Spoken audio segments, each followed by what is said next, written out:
All right, so how can we add and subtract mixed numbers? Very first rule is you're going to have to turn them into what's called an improper fraction. And we've talked about that on other videos before, improper fractions. That just means the top number will be bigger than the bottom number. So like 9/8, that would be improper because the numerator is bigger than the denominator. Now, how's this work? You always take the whole number, that's 1 in this case, and you multiply it by the denominator. 1 times 3 is 3.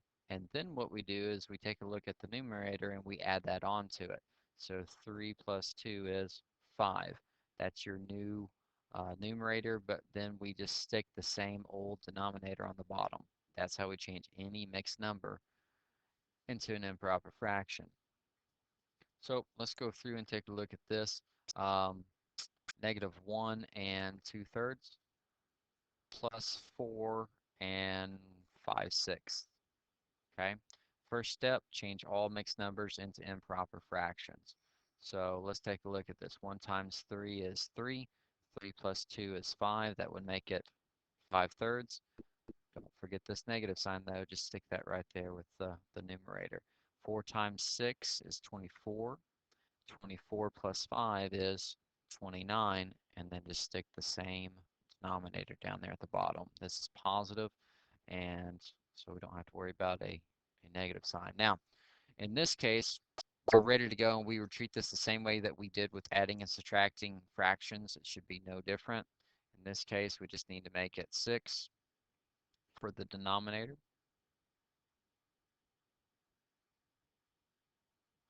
And so now what we have going on is like -10 plus 29 over 6. That'll get you an answer of 19/6. It goes in 3 times, 1 is left over, and so our final answer is 3 1/6. So after you change all of the mixed numbers into improper fractions, here was step 1.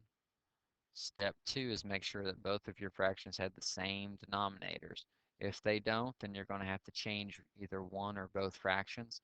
And once you have the common denominators, you can go ahead and add or subtract. Um, if we were subtracting, well, let's just go ahead and do one problem like this of subtracting. 2 3/5 minus -7 and let's just say 8/9. That makes it a little bit more difficult. So step 1, change them into improper fractions. Here we go. This would be 13/5 minus, let's see, 63 plus 8 is 71. But it was a negative, so that makes it -71/9. So we've done step 1. Now let's do step 2. We don't have common denominators. 5 times 9 is 45. Okay, so I'm going to multiply this fraction by 9, top and bottom, and this one, I'm going to multiply it by 5, top and bottom. So there we go. We've got them with common denominators, and now we actually just have to go through and for subtraction, you handle it the same way. You keep the first term, you change the second, change the third, so keep, change, change. And in this case, it's 117 plus 355. So that makes it a lot easier. They actually have the same signs. So we just add them together and keep them the same.